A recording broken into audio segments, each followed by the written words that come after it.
Hi guys, my name is Sean. I'm a houseplant enthusiast from Jakarta, Indonesia. I'm at Handry's place, if I said that correctly. His name's going to be on the screen and his Instagram account is My Second Plant.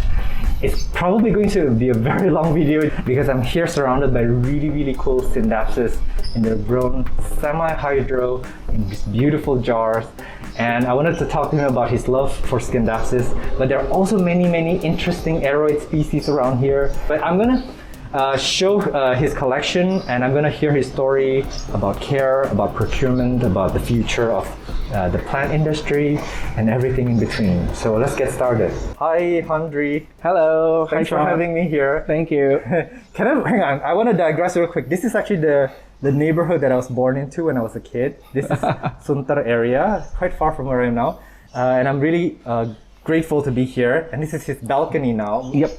There's going to be the inside area, so stick around till the end of the video. There's some cool plants there. First of all, introduce yourself. What do you do? My name is Handry. I'm a Scindapsus lover, or you can say addict, because I really love, super love Scindapsus. It's love at first sight. Okay. When was your first Scindapsus? Do you remember? My first Scindapsus, I can't remember that because I bought a lot. The first one is jet satin, just a normal jet satin. Okay. Then from there, I found out there's a variegated variant, and I bought the variegated one. But the first three that I have, it's gone. These are all the grandchildren's. Oh, the great grandchildren's. Were they this variegated when you get it? Or? No, actually, this all mutated here. So, for example, this is a cutting of this two, and it mutated. You know, yeah, it got so nicer. Yes. What is your secret? Water. Water is the secret. More water? Less water? No, I use groundwater. Groundwater. Yes. So I don't use tap water because for me, tap water they use chemicals, right? Correct. But for groundwater, it's more natural. Like they have all the vitamins in it, you know. So I always give them groundwaters. Do you think light level has anything to do with irrigation? Yes. Scindapsus, especially for variegated ones, you should put them on bright indirect light. So something which is shade, because in nature they grew under a tree, you know, on the stem of the tree. So there's not much light going on there. But for variegated ones, you need a bit of light for them to, you know, get more wider. Okay. And we talked a little bit about how even for non-variegated ones, the darker you put it, the more green it will be. Yes, true. The brighter it is, the more silver you will get. Yes, that's right. May I quickly know what is the direction? Okay, so my house is facing north, so east and that's west. Ah, okay, so north. Right now the sun is in the south. Yeah. But you'll get a lot more heat. Do you get direct sunlight here over June? Yes, but the sun is shifting actually. Usually there's sun over this left side, but in the evening it's on my right side. Okay. So usually it's hitting this way. Yeah. But now it's just shifting. The sun is shifting, so I don't get direct light. It's just shade. Nice. Yep. And this is such a wonderful. Look at them. They're just so happy here. My goodness. Yes. And I have a very limited space. Okay. We're gonna do a tour, I think, for the species, sure. but I want to talk a little bit general questions first. Yeah. What do you, these are semi-hydro basically, leca And moss. That's right. And we were talking a little bit about, you know, how they would actually in nature, like their cuttings would just like fall from the top of the branch and come down, and they'll propagate themselves this way in this condition. So this is actually something that they quite like.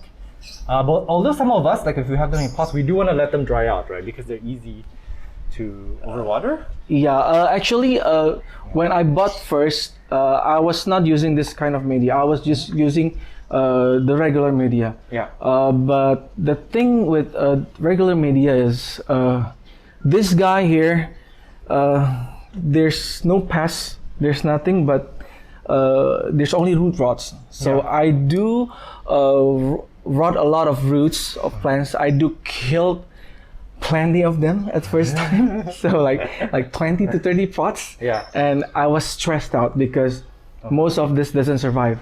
So when I found out that they can be water propagated. So the thing is, if they can survive in water, they can survive in this media, semi-hydro.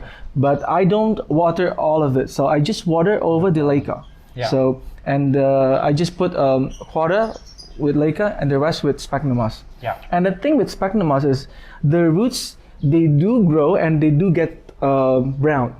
Brown. Brown. You know, Okay. because if it's in water, usually it's just gonna be white, right? Correct. They don't get mature. But with this kind of system, they do get mature. Okay. Interesting. Yeah. And you said that you use the leca over, you can reuse them. Yes. So the thing is with leca and sphagnum moss, you can reuse it. I usually change the media like 4 to 6 months. Because like after this put on like 5 to 6 leaf, I should change this and repot it into a bigger media, right? And put it in a pole. Yeah. Right. So this is like, for instance, this is the bottom cutting of this guy. So after having this much, I cut it off and put him in the pole again. Okay, and use this moss for the pole. Yes. So I washed this old one and put the old moss in the pole. How do you wash them? Just with water? Just with water, but until like 3 times. Okay. Until it's a bit all the brown Stuff is stuff. gone. What about the mold? I see a lot of mold here. Do they wash off or? Yeah, they do wash off. They do, right? Yeah, they do wash off. But mold is not necessarily bad for them, correct? It's good. Okay. It's a sign. Like for me, the molds do grow. Well, the tree do grow. Yeah. The roots grows a lot. Okay. And the thing is with things in a jar like this, you can see all the roots. Yeah, so you can see if they're in trouble or not. If they're doing well. Yeah. And if the roots hit the jar, it'll put out more roots. Okay. That's why I don't have this in a big jar, but just with the small jar. This is a 250 milliliter. So they do get pretty bushy if it's in there. But I'm assuming you have to put a bit of nutrients in there as well. Yes, I do put. It's called rubal. It's a nutrition for roots, especially for roots. Because the thing with Scindapsus is the problem is not pest, no spider mites. It's only roots. They do usually rot. Okay. What is the name of the product again? I'm gonna try to insert it in this.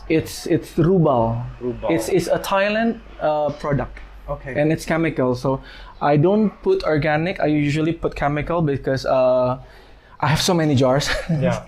So I usually water this every 3 days. Okay. I can imagine with it's like if it's an organic compost or things like that, it might cause some rot too, right? So Yeah. yeah, interesting. And you have these in the terrariums. Are they just extra naughty? That's what they're there? Actually, this is airproof, Yeah, So every cutting, I do put it here.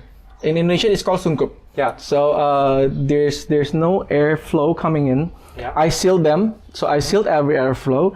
So and I also put the humidity meter inside, here. yeah. So the best humidity for Scindapsus is actually around 80 to 90. Okay. This is 99. This is perfect, Yeah. So with this kind of system, it'll put out roots,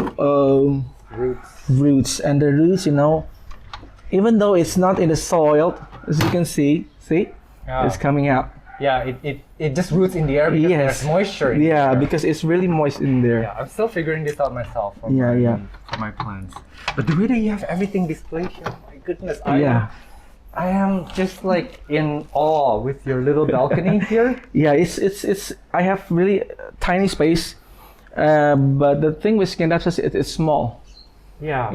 It's really small. It's really tiny. I have Monstera, but it takes a lot of space. Yeah. But for me, Scindapsus it's just like diamonds. Yeah, and also the fact that you had all these wood planks and all these. Yep. Oh my goodness. Well, first of all, you're did we mention that you are a wedding photographer? Yes, I am. Yeah, so we may not have mentioned it. Look at this little terrarium here. So he's actually very aesthetically attuned. So if you look inside later, my goodness, like he's... Yeah, and since I'm a photographer, I'm good at lighting. Yeah. So like plants and photos are the same. Yeah. Everything is like photography, no lights, no pictures. Correct. Same. It's the exposure. Plants, no lights, no life. Yeah. So you need to know the amount of light they need. Yeah. I just realized, because I never thought about that myself, because I'm also a photographer and Yeah. I'm very sensitive to light. Yeah. So I am able to see things that maybe like people who are not attuned to, exposure, lighting, and all that. They're not. And for me, like I like the thing with Scindapsus is it's tiny. Yeah. It's like a micro photography, Like Yeah. you can put a toy, you can put anything. You can bring it even to the mall if you want it. You can put it in the car at the dashboard if you want it. Can I turn it into earrings? I'm kidding. Like I also put this in a glass, right? Yeah. Some of these are in Leica, but Yeah. this is actually in Champagne glass? What is this? just a glass, and this is actually fake ice cube. Well, can you put water in it to chill the inside? Yeah, So this is it's for liquor. It's for alcohol. yeah. So you can be more creative with something which is really small, because you can play around with it. Yeah, I just really love all these jars. You said you bought these jars online. Yes, I just bought it online. They're like super cheap. Yeah. But I do like. I hope that one day you collect even more different shaped jars, because I see some different shapes now. No, this is actually just basic jars. Yeah. The other one, You give it a little. I kind of it's really small. You use the lead on. It's just I can reuse plastics as a pole. Yeah, it's like a visor, like a hat, wind visor. Yeah. I always use this, like cut off plastics. But if it's like 8 to 9 leaf, well, I usually put on a pole, because it's and some of this I just let it grow, because in the pole it'll be more bushy. Yeah. I do some experiments here, see, even this one has a variegated. Yeah, variegated stem. But as you can see, this is the mother plant. It's not variegated. It is variegated. But it's not. But it's like only 5% variegated. Yeah, so you got lucky here with that. Not lucky, because I always label my plants, so I know the mother plant of this guy. Ah, so it has a chance to put out variegated Yes, leaves. that's the thing with J. Saturn is like, for me, it's like a mutant. It mutates a lot. Yeah. I do have tribii, but tribii they don't mutate. The thing with J. Saturn is they mutated a lot. Like for instance, this guy. See, it's not that nice, right? But going up, it's all different. And I always put coats when I cut it, after cut it and the coat. I love it. So I can keep track of my genetics. So even though if this is plus light, I only have few actually. So I can keep track of all my plants. Yeah. That's the thing. I have $1 million question for you. Yep. I see that you're in favor of letting things climb up. And in nature, Yes. Scindapsus they shingle. Yes. Like they're gonna grow left and right. Yep. But in the Western world, they actually do let things, bush out, trail down. So what do you think of that growth pattern? Do they hate it? Or do you hate it? Or... I think I prefer it on a pole. You know why? Because the root system will be better. Okay. The leaf will grow bigger because Every node is going to... yes. So every node is going inside there, and it'll just trail down. Yeah. So when it trails down, actually the leaf will get bigger. Okay. And it will be easier for me to propagate. Oh. Because the first thing I bought this is to preserve. Correct. So there is little variegated Scindapsus in nature, and most of the hunters are getting it. So in nature they're almost extinct. So I think I have to buy this guy, and I have to propagate them. Correct. But surprisingly, when these guys get healthy with good nutrition, it put out more variegation than in nature. Like you won't survive, they won't survive in nature because it's because of the acid rain. Yeah. You know, so And they would be outcompeted by their green relatives. yes. Because they have more chlorophyll. Yes, true. So actually, when you get a plant, I usually get a plant from nature. I have a plant from nature. This guy. See, Okay. this is This is just an exotica, This no? is But an it's got a little bit of variegation. yeah. I bought it for variegated, but it doesn't grow in the variegated. So that's the thing in nature. Sometimes you buy one cutting, but you won't know the next leaf. You know. So we're counting on that next leaf to be variegated. I don't think so. Okay. The problem with Exotica is usually they get zoned. You know, it's like I have a lot of Exotica and I bought a lot of Exotica to get a good gene. So this one is not a good gene, right? Okay. It doesn't put off variegated.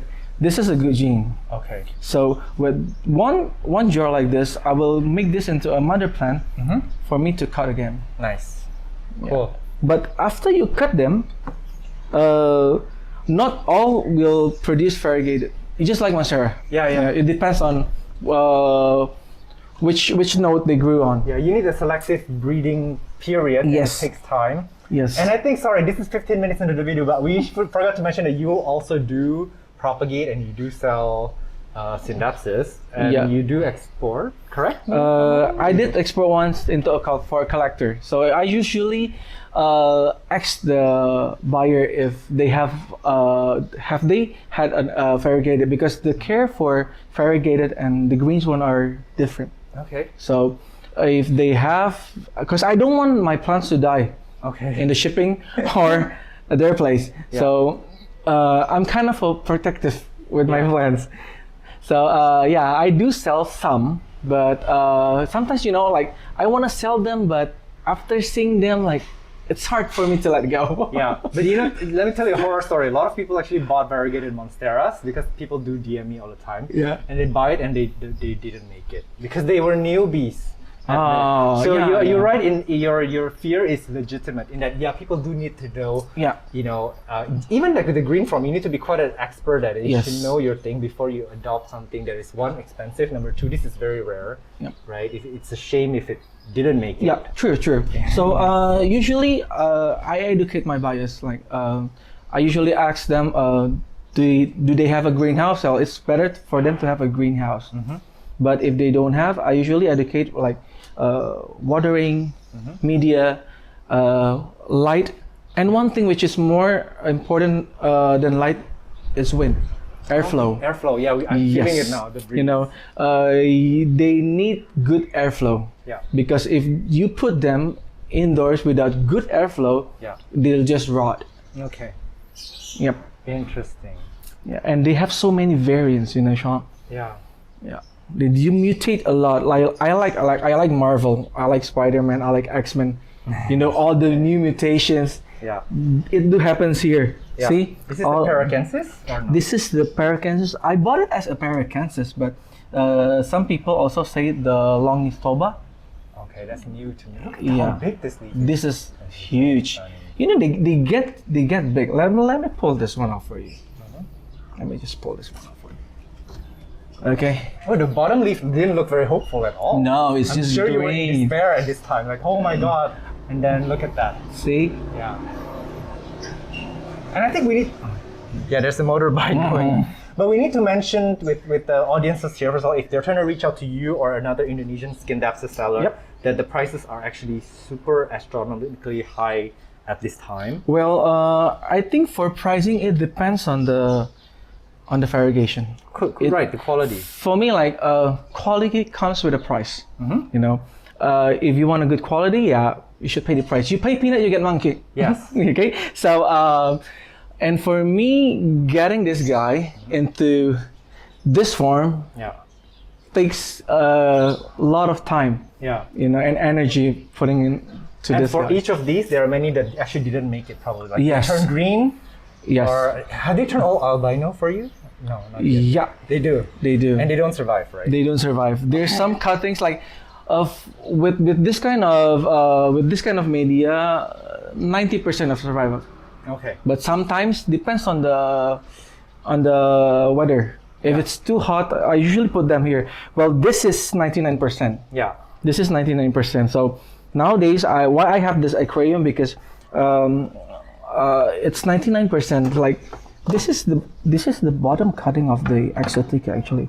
Well, my Exotica comes from a jade satin, from a yellow. Look at the little thing. Look at that, you know. See,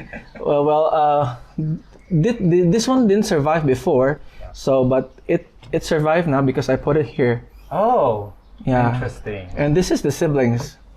Yeah. This is the bigger one. As you can see, this is variegated. Where? Oh yeah, I see the stem. Yeah. So, but this is not variegated. Well, I can just pull this one off for this new node to grow. From this eye, there's a growing eye. Yeah, there's a growing eye here. So, but isn't it all white then in this growing eye? Hang on, does it coincide? Oh yeah, it's a bit of green. Yes. Yeah. But you know, it depends. You know, nature. You can't control nature. Yeah. You can't control the variegated. So, why variegated Scindapsus are more pricey? Because first, it's hard for the variegation to be stable. Yeah. Sometimes I cut off and it'll just be green. See? Yeah. This is the super white. See? This is variegated, and look at this guy. Oh, but it can one day, like hopefully. Yeah, you can just cut it off. But there's no variegation on. No, the it's stem. it's nothing coming out from there. Sometimes also I buy a less variegated one, but after putting like 5 leaf, the variegated can come out. It's a gamble. Yes, a it's just like gambling. And against time. No, so here's the thing with moss. Yeah. Okay, if you put this on a pole, okay, you could see. Oh my gosh, I just had a mini orgasm. I can tell, but look at all this porn. Root porn. Oh my gosh, yeah. This is all coming from the aerial roots. Yes, as you can see from this guy here, it's coming out. It's coming down. Man, this is so and exciting. You can see the thing with jars. This is a big jar. Yeah. Actually, this jar is usually for a beta fish. Oh, so this is from a beta fish tank? Yes. What about this thing? I bought this from Sejuk Tera. Yeah, that's what I was going to mention. Yeah. We'll have it on the screen. It's like very aesthetic, you know. Yes. You don't have to make, you just have to buy it from Tokopedia, right? So the thing with Scindapsus is I love it because it mutates. Because I love mutations. Correct. I love a lot of mutations. And I think we didn't finish the what we talked about, how they're actually expensive now. Another reason is because the supply now does not meet the demand. Simply because they are kind of new. I mean, first of all, they've been around, but I think, okay, here's my story with variegated Scindapsus. I started seeing them, I think, around 2019. Yep. And actually did ask a few plant sellers at the time if they can find me Scindapsus variegated. At the time, I didn't even know which Scindapsus could be variegated. Usually, the old days is the yellow variegated. So, okay, I'll share you a bit about jade satin because for me, I love jade satin a lot. Okay, this is the yellow variegated. Yolin has this one. Okay. Okay, so the yellow variegated is the new leaf actually is a bit lime, but when it gets old, it's gonna be white, a bit white or creamy. Yep. But the thing is with jade satin, the white one, the new leaf is white already. Okay. So it'll just be white. So there's a yellow, there's a white variegated. So this is actually the first version. Okay. So I had the story from the hunter there in Chiapus because most of the jade satin are from Bogor, Chiapus. Okay. That's their local endemic. This guy comes from that. Okay, so at 2019, this guy is the first batch. That's probably the one I saw. Yeah, the yellow one. Yeah. This guy came out around 2020 above.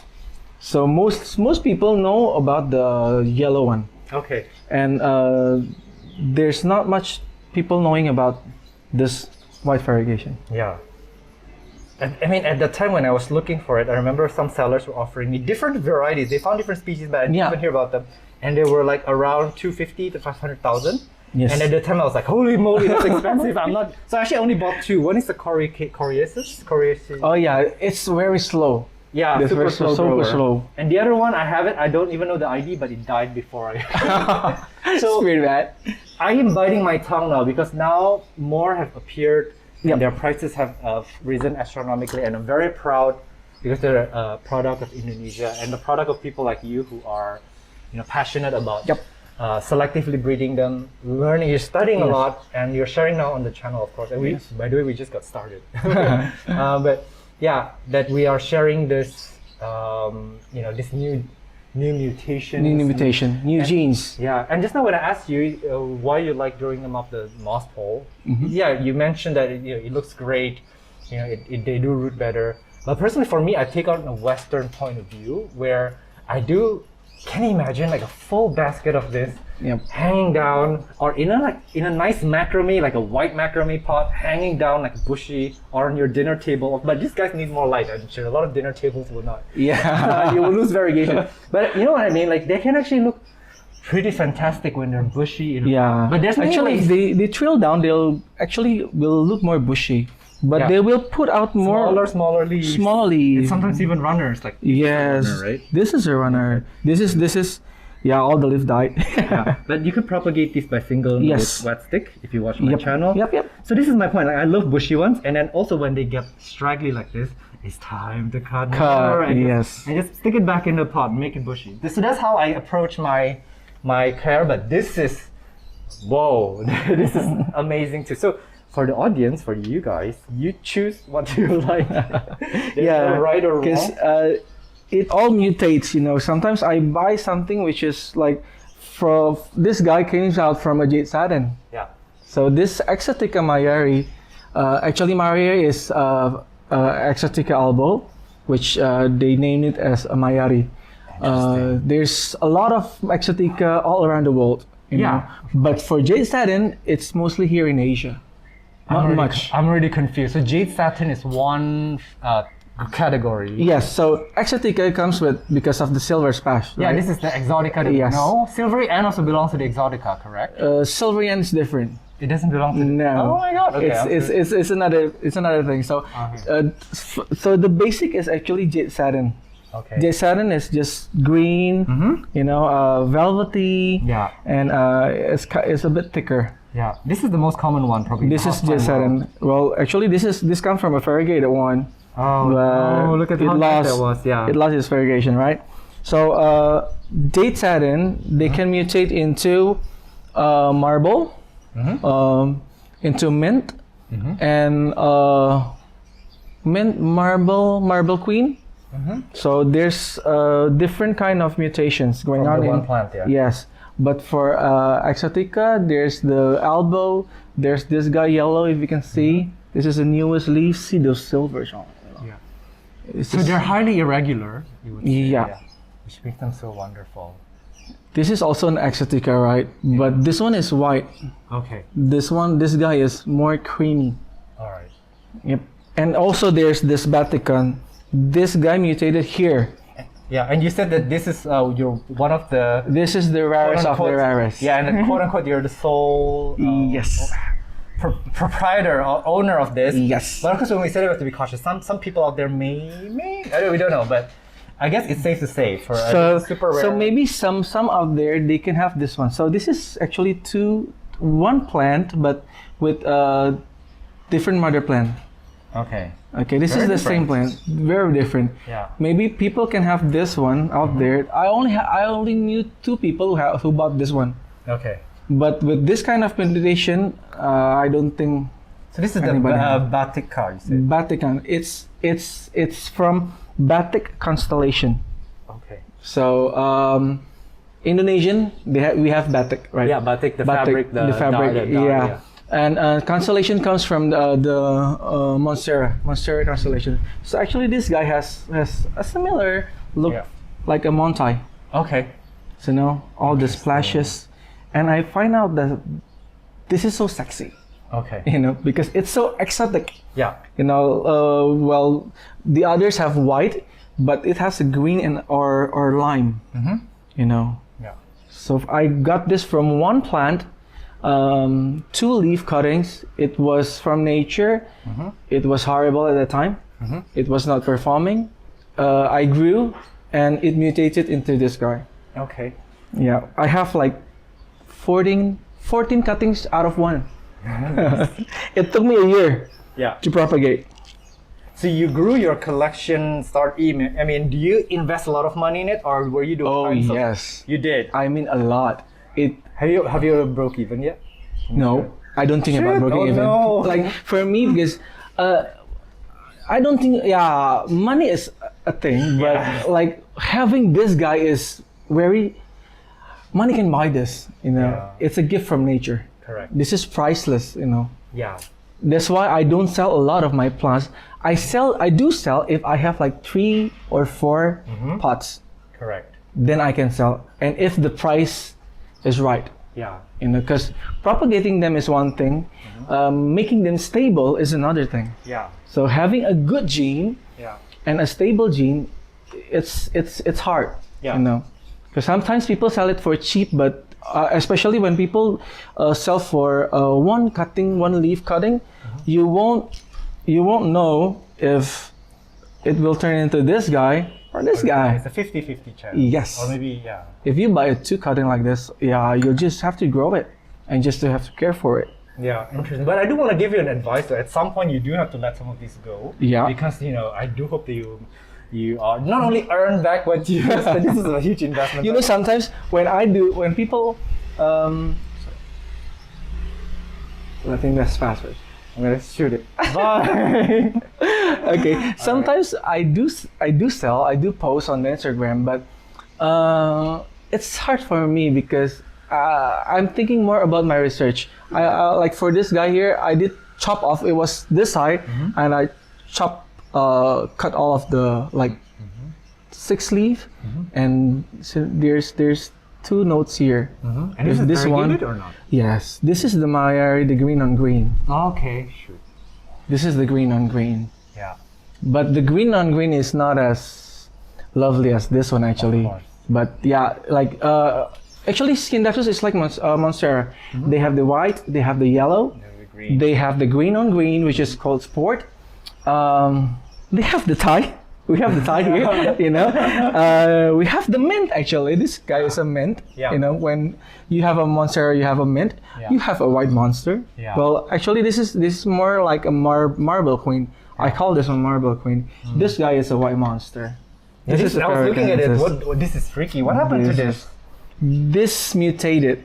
So Here or outside? Here. So actually, first I bought it. It was green like this, you know, and this guy mutated. What happened here? It's not chlorosis, right? No, it's not chlorosis. It's because of the water. Okay. This is the mother plant up there. That's so cute. Let me get up close. That's the mother plant. Yeah. You know, the thing with this one is, it's white with green veils. Yeah, with the veins. Yeah, the veins are green. This is time to propagate though. Yes. Overdue. I have some, but I don't have space, so. Yeah, but you can propagate at my place. Oh, okay. But you can Sure. So basically, you cut single notes and then you just stick them into these, correct? Yeah, and put it in the aquarium. It'll just. You put them in these places first. Yes. To let them. At least a month. Usually, if with small notes, put here in this aquarium like this, the roots will grow around a week. Yeah. So it's Fast. really fast. See, as you can see, I propagate this on the 14th of February. Yeah. And it's coming out already. But not all of them survive, right? Not all of them. Some of them, you know, the leaf just died. So the cutting just died, but actually they have the node, and they can just put out new leaves. So success rate is quite high for Scindapsus. It's quite high, especially in these settings. Yes. If I bought a plant, a new plant, and the leaf wrinkles, I just put in there. Okay, because wrinkly leaves on Scindapsus is not good. It's a sign of something's wrong with the roots. Yes. Underwater, overwatered. Yes. So interesting. This one It just so survived. Is this even Scindapsus? This all green one? It's so beautiful. These all are green ones. That's why I put it here in the bottom. I haven't changed this I haven't watered them for like 4 months, and they just keep on going. Yeah, but this green one is in. How about this? We're gonna break this into 2 episodes because we're running at Okay. 34 minutes. I hope this video will not only educate you guys, but also maybe you can support his business somehow. Check out what he's selling. Yep. But yeah, just know that it's difficult to grow this. It's just so beautiful here. Yeah, it's hard to grow this, guys. Yeah, and I'm gonna leave it at that for this episode because we just decided on the spot that this was going to be a 2 episodes. So in the second episode, we're going to tour the species because we didn't really get to know a lot of them. I know that a lot of you guys, audiences, are even struggling to know the species ID, the varieties. There's many lost IDs. So we will discuss that in the next episode. So I will see you again in a bit.